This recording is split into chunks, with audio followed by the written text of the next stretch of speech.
앞에서 그 구약을 시작해서 이제 구약 39권 마치고 신약 전체 또 마태복음에서 계시록까지를 전체를 다 빼시면서 짧은 시간에 예수 그리스도의 실존에 대해서 12가지로 딱 정립을 하니까 그냥 예수 그리스도는 어제나 오늘이나 영원토록 동일하게 계신 그 자체가 오늘날 우리 안에 임마누엘 계심으로 우리 자체가 함께 되어지는 그러한 기쁨이죠. 이제 이러한 면에서 우리의 새 복음은 정말 기이한 거죠. 어디서도 들을 수 없는 말씀이거든요. 사실 잘 분별을 못 하시기 때문에 이 말씀 같고 저 말씀이 저 말씀 같은데 이 말씀을 자세히 깊이 내면으로 들어가 보면 우리들이 이 말씀 듣는 즉시 살아나는 역사가 일어나는 말씀이거든요. 그래서 이제 저는 성경 원전, 성서 법전, 그래서 교환은 73페이지, 71 조금씩 달라요. 되게 달라요. 71 아니면 72페이지. 한두 장 차이가 나요. 71페이지거든요. 저는 71이에요. 응, 71페이지인데 이제 첫 번째로 신론이에요. 신론인데 앞에서 하나님에 대해서 이제 전체를 밝혀서 하나님 자체는 창세기 1장에서 전체를 밝히셨잖아요. 엘로힘에 대해서. 그리고 2장으로 가서는 그 엘로힘이 여호와 엘로힘으로 나오세요. 그래서 여호와 엘로힘이 쭉 여호와가 말라기까지 전체 역사를 하시고 이제 마태복음으로 들어가서부터는 예수 그리스도가 대두되면서 앞에서 왔던 엘로힘이 여호수아 과정에서 여호수아로 사역하시다가 예수아로 다시 나으셔서 새로운 역사를 이루어 가죠. 그는 바로 아버지 품속에 있는 독생하신 하나님이다 하는 면에서부터 새로운 출발이죠. 앞에서는 우리가 그 종의 하나님과 종의 관계로 해서 구약시대는 하나님의 얼굴만 보면 다 죽었잖아요. 볼 수도 없었지만, 그리고 이름도 부를 수 없을 정도로 아주 무섭고 경외하는 분으로 이제 되어 있었고, 그 자체를 예수님이 오셔서는 그 하나님은 내 아버지다. 새로운 엄청난 천지개벽이 되는 말씀을 하셨잖아요. 그런 면에서 이제 예수님은 그러한 아버지에 대해서, 그리고 보혜사 진리의 성령에 대해서, 또 자기 자신에 대해서 분명하게 증거를 하는데, 나를 본 자는 아버지를 보았다고 하면서 일체점을 말씀하시기도 하고, 내가 길이고 진리고 생명이라고 하는 면에서 자기 스스로를 밝히면서 또 아버지를 객관화시켜서 아버지께로 올 자가 없다고 하는, 하나이면서 둘이고 둘이면서 하나인, 유일이면서 유이고 유이면서 유일인 것을 항상 그 안에서 밝혀냈죠. 그런데 그 안에 성령이 계셔서 우리 기독교는 삼위일체로 해서 성령의 역사까지 성부와 성자와 성령에서 계시고 나오시고 나으시는 그러한 역사가 사역적으로 되어지는 것을 우리가 잘 알고 있습니다. 이런 속에서 그 생명이 났는데, 그 생명이 처음에 나면은 어린아이잖아요.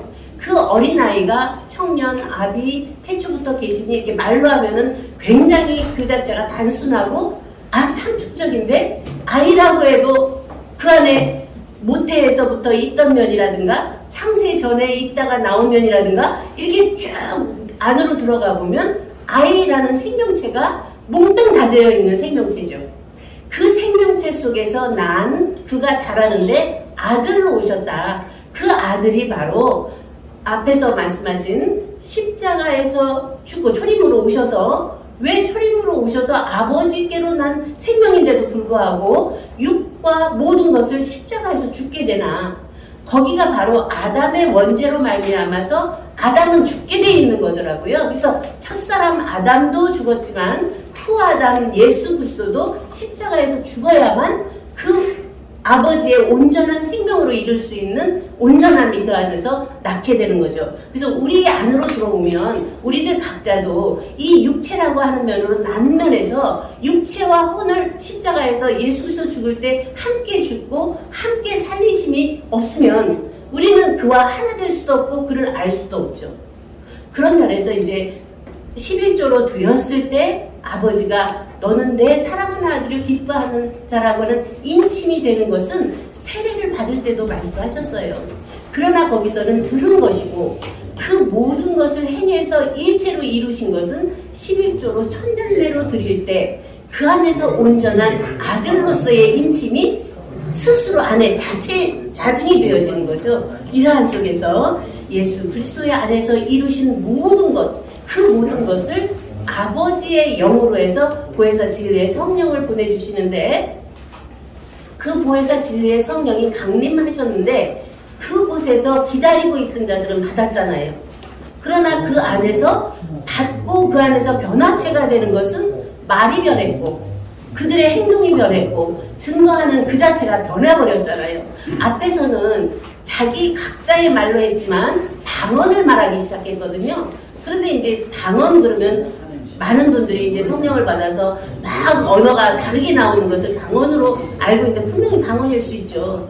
그러나 새 복음의 말씀이 나오는 것이 방언이에요. 이 복음의 말씀을 육에 있는 사람 못 알아듣거든요. 그런가 하면 영적 차원에 있는 사람도 세상을 향하고 있는 영적에 있는 사람은 못 알아들어요.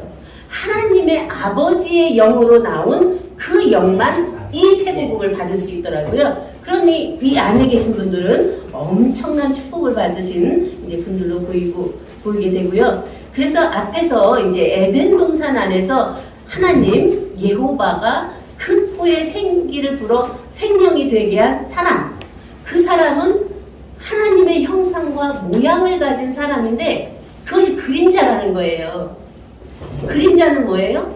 아무것도 해낼 수 없어요. 실상이 움직일 때 움직여지는 거예요. 실체가 움직여질 때 그러니까 나타나는 거예요. 근데 사람들이 나타난 그림자를 쫓아가거든요. 그 나타난 그림자는 그림자일 뿐 실체는 형상과 모양 안에 계신 하나님 자체 본체죠. 그런 속에서 우리가 굉장히 깊게 그 안에서 보면서 우리들의 근본 실체를 에베소서 1장에서 찾아내야 되죠. 에베소서 1장 1절 4절은 창세전에 그리스도 안에서 우리를 택하사 자기 아들들 되게 했다고 하는 에베소서 1장이에요. 그래서 출발이 여기서 되지 않으면 우리는 많은 부분에서 허송세월 보낼 수밖에 없습니다. 그래서 믿는 자들이 지금까지 이제 기복신앙으로 많은 도움을 받고 오고 있지만 실제는 어린아이처럼 저 밑에서 헤매고 있는 자들이 엄청 많죠. 그 자들이 이제 새롭게 영을 받아서 그리스도의 장성한 분량까지 자라는 놈까지 돼야 되는데 사람으로서는 안 된다는 거예요, 그것이. 그래서 죽고 살아난 새 생명 안에서만 되는데 그 말씀을 어느 분이 듣겠습니까?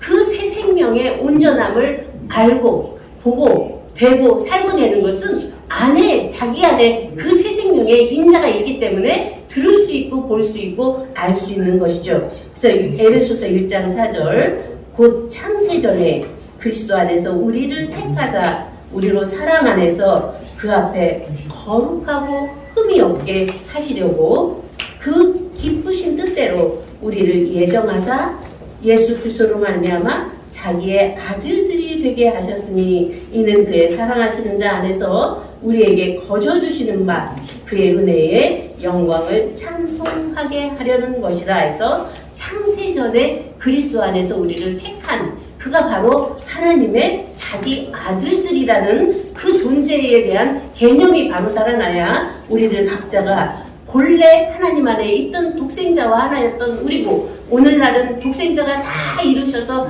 영광의 보좌에서 보혜사 진리의 성령을 받은 우리들이 우리도 바로 그 독생자와 한 생명이고 그 성령과 한 성령이고 그 진리와 한 진리고 그 말씀과 한 말씀인 나라는 존재 자체구나 하는 면에서 딱 무릎이 쳐지는 그러한 오늘날이죠. 그러한 말씀이 이제 처음에는 처음 하늘 처음 땅으로 시작되는데 천지를 창조하셨잖아요. 그것이 바로 아담 창조고 하와의 창조인데 그 아담 안에서 처음 하늘 처음 땅은 떠나가고 예수 그리스도인 새하늘과 새 땅이 임했는데 그 새하늘과 새 땅 안에서도 하늘에서부터 내려오는 거룩한 성 새 예루살렘이 신부가 남편을 위하여 단장한 것 같다고 하는 계시록 21장의 말씀이 나옵니다. 그러면 여기는 엄청 뛰었죠. 창세기에서부터 말라기 끝나고 마태복음 시작해서 계시록까지 왔는데 계시록에서도 예수 그리스도의 계시가 다 열려서 보여지는 실제가 바로 하늘에서부터 내려오는 거룩한 성 새 예루살렘이라는 거예요. 그러면 그 하늘에서부터 내려온 거룩한 성 새 예루살렘은 이미 되어 있고 있는 하나님의 신부들을 말해요. 그게 비유와 비사로 계속 말씀을 하셨기 때문에 그 안에 내면으로 깊이 안에 묵상으로 들어가지 않으면 표피적인 말에 유희에 장난에 놀아날 수밖에 없어요. 이제 그런 것들을 우리는 굉장히 그 비유와 비사는 뭐예요? 어디에 잡힐까봐 한 곳에 고정될까봐 계속 비유와 비사를 들어서 설명을 하고 계신데 그것도 설명일 뿐 안에서 자체가 되는 것은 하늘에서 내려오는 거룩한 성령의 접합점이죠. 우리 안에 거룩한 영과 그 안에서 오는 하나님 자체의 생명의 영이 한 몸이 돼서 딱 하나로 씨가 낮을 때 한 아들을 낳는 그러한 새 역사가 우리 안에서 되어지는 실제죠. 이것이 아까 이사야서 9장 6절에서 보셨던 말씀입니다. 여기는 한번 찾아서 보시면 좋겠습니다. 이사야 9장 4절, 6절 975페이지입니다. 구약성경 이사야 9장 6절 아까 이제 앞에서도 서두에 말씀드린 이는 한 아기가 우리에게 낳고 한 아들을 우리에게 주신 바 되었는데 그 어깨에는 정사를 메었고 그 이름은 기묘자라 모사라 전능하신 하나님이라 영존하신 아버지라 평강의 왕이라. 여기 좀 이상하지 않아요? 영존하신 아버지가 계시는데 그가 영존하신 아버지가 또 된다는 거예요. 그러면 여기서 우리가 처음에는 우리가 나면은 자녀지만 우리가 또 결혼해서 나면 우리가 또 부모가 되잖아요. 그러한 원리로 이제 전체가 되어지는데 그 여기서 보면은 분명히 예수 그리스도를 증거하고 있죠. 오신 메시아. 근데 그가 오셔서 다 이루셨고 이루신 안에서 오늘날은 누가 이루어야 되죠?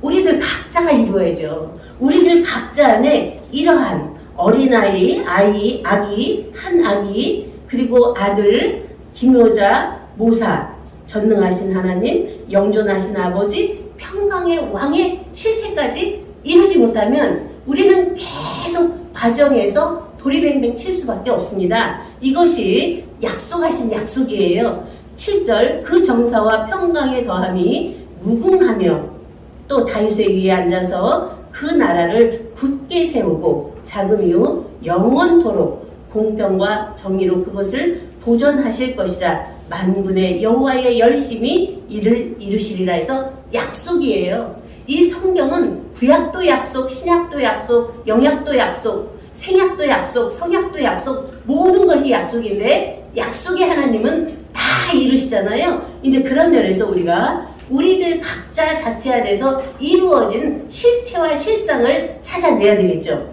이제 그 면이 우리 안에 온전한 예수 그리스도의 생명 말씀은 요한복음 17장에서 보셨던 영생은 곧 유일하신 참 하나님과 그의 보내신 자 예수 그리스도를 아는 것이라 해서 예수 그리스도를 아는 것은 곧 하나님을 아는 것이고 하나님을 아는 것은 영생을 아는 것이고 영생을 아는 것은 우리들의 영생의 실체인 생명주체, 성령정체, 영생 실체인 나 하나의 실존을 아는 것이죠. 그 아는 자가 누구냐죠. 오늘날 산자 너희가 죽었었는데 전에는 죽었었는데 이제는 산자라. 그 말씀이 계시록 어디 나오죠? 1장 말씀에 나오고 있습니다. 계시록 1장 1절에서부터 이제 8절까지 굉장히 중요하다 이제 보셨고요. 이제 그러면서 그 안에 되어지는 18절의 말씀은 곧 산자라 내가 전에 죽었었노라 볼지어다 이제 세세토록 살아있어 사망과 음부의 열쇠를 가졌노니 그러므로 내 본 것과 이제 있는 일과 장차 될 일을 기록하라 해서 이제 기록에 대한 말씀이 나와요. 그러면 내 본 것이 뭐예요? 이 땅에 나와서 막 이 세상에서 되어지는 거 본 건가요? 이제 있는 일이 뭘까요? 이제 지금 우리가 이곳에서 말씀을 듣고 있는 이제죠. 그런가 하면 장차 될 일은 뭐예요? 마땅히 되고 속히 될 일이죠.